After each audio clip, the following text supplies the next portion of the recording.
Okay, folks, it's your buddy Mike Messier. Hard Miles, just saw the movie.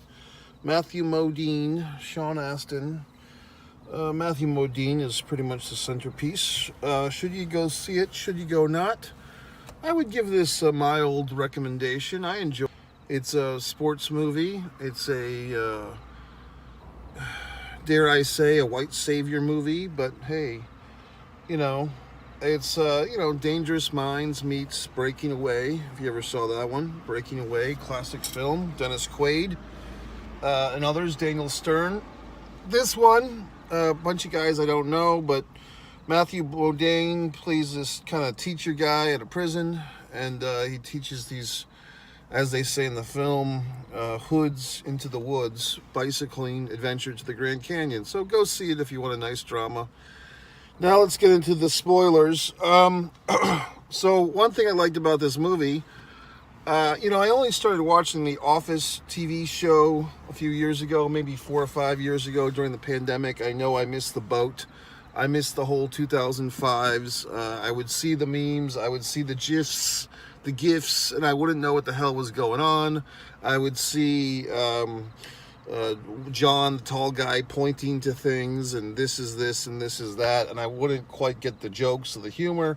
And then during our friend the pandemic, I caught on to what all the fuss was about with the fucking Office show, and now I thoroughly enjoy it. And in fact, I have a hard time. I've tried to watch the original UK Office a few times, and I can't stand it because I don't like seeing my wonderful friends, these characters portrayed by these British people. No offense to the British. And yes, I know they came first, but I don't like it. I'm trying to turn the fucking windows up. So anyway, this movie, Hard Miles, it's got some cliches. I mean, like I said, you've got the white savior thing. Yes, it's a true story, blah, blah, blah. You've got the sports coming together, the bad boys, the fucking kids that are sent to juvie or whatever you want to call it, have to come together, have to overcome their differences through the love of bicycling, through the love of freedom. They have this opportunity to take this bicycle trip. These bikes they've made themselves. Their coach, I believe the guy's name in real life was Greg Townsend. He has to overcome his own demons of being an abused child from his asshole father who's now on his deathbed. So he has to forgive. And we have the lovely Latina lady who's kind of like I don't know if she's the course manager or the assistant, whatever her actual title is. But she has to keep Greg in line so he doesn't overstress these kids. And then you've got the motley bunch of 4 young men. You've got, the white kid, the black kid, the Latino guys. And they all have to learn to overcome their differences and come together as a team and so forth. So, it is what it is. It's you've seen these elements in other films. However, I always say, if the true story is somewhat like other true stories or even fictional stories, you don't just change the story just so it's unique and different than other things, right? So, at least I don't think so. So yes, you have a little bit of that, remembering the Titans coming together, overcoming shit, overcoming differences, overcoming barriers, machismo, the young testosterone-filled men who have to get along with each other and not kill each other. And everyone's on eggshells around these young kids because they're from the wrong side of the tracks and have made mistakes. So we've heard all this crap. We've dealt with all this crap before. But some of the stuff, for instance, the coach's flashbacks to his childhood where he's getting abused as a small child from his asshole father, that was a little unique, how that was handled. I was waiting for the romantic, liaison between Coach Greg and the manager lady, even though there was maybe a 15 or 20 year age gap. That doesn't stop these films from going there with romance. I thought they might kiss or have a little moment. They never did.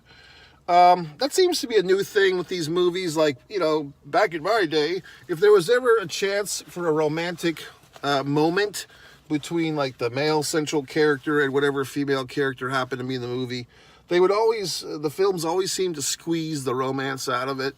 Now it's kind of like they shy away. You know, they shy away from the love, the romance. That's fine. So anyway, whatever the fuck. I thought it was a good movie. I mean, it's a nice presentation. Oh yeah, what I was saying about The Office is the guy that played Stanley is in this thing as kind of the school superintendent for Ridgeway, which is like this juvenile technical school or whatever the fuck, mechanical school for guys, young men, to learn how to work with welding and so forth. And so Greg teaches them how to weld. Anyway, it's a good movie. I mean, I did see it, no offense to this particular theater, okay? But this theater is not the best in town, or the auditorium I was in exactly wasn't the best. You know, it wasn't the best sound, it wasn't the best picture. On perhaps a better screen, the shots of the actual Grand Canyon might have even been more impressive and enjoyable, but hey, that's what happens. I did not see this movie when I had the opportunity, and looking through the calendar of films coming up, it looks like another big weekend of movies. This Challengers movie with these people, Zendaya and all these other assholes, that looks like the big movie of the weekend that's going to hog up all these screens, and everyone's going to go off to see it. So this movie could have gotten left behind. It might have, you know, it was not the most heavily pushed movie going into this week or even last week, and so I figured, well, if I don't see it tonight, I may not see it, because you know me, I don't like watching movies at home. I know that other assholes do. They'll be perfectly fine watching a movie on a 32-inch screen or a 65-inch screen. Oh, it's just as good at home. I don't believe that way. I like my films on the actual big screen, in an actual auditorium, in an actual movie theater. That's just how I live. So I'm glad I saw this one. And now I might make a point. I might make this a late night doubleheader. I mean, credit to this theater. They do have these late night screenings. It's only a Thursday, and they have a 10:15 Nicolas Cage film, which I think I'm going to go see. And you might be thinking, well, gee whiz, Mike, how do you afford all these movie tickets? Well, as I've told you folks many a time, I have the subscription. I have the monthly payment I pay. In fact, at this theater, Regal Cinemas, I took advantage of some mighty big Halloween sale. Yes, you don't hear that often, but a Halloween sale. I believe it was only $160 for the whole year of unlimited movies. Now, of course, there's a little bit of a hitch in the ass. Every once in a while, if it's on the XD or 3D or some such thing, they give you a little surcharge. And I do get nailed with the 54-cent convenience charge every time I go, but I'm okay with that. I've learned to accept that as part of the fun. You know what I mean? I feel like I'm getting my money's worth. This is kind of my third string theater, to be quite honest. No offense to it. I did see the UFC 300 here, of which you could see my my controversial take on what's his dick, Max and Justin Gaethje.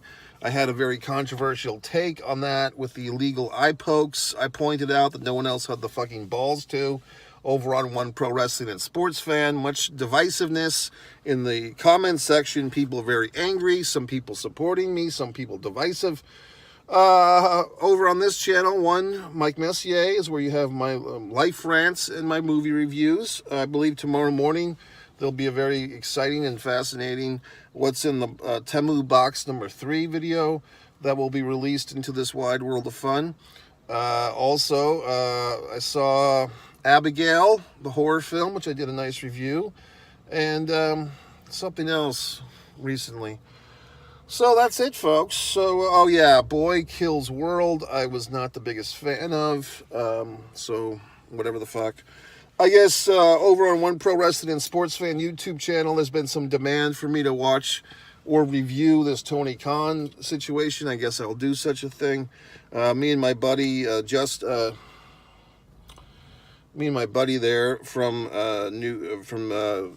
Staten Island, Jimmy Faluca, are overdue to do our Bray Wyatt review. There'll be more things coming. If you go to MikeMessier.com, scroll to the bottom, you can purchase one of my wonderful books.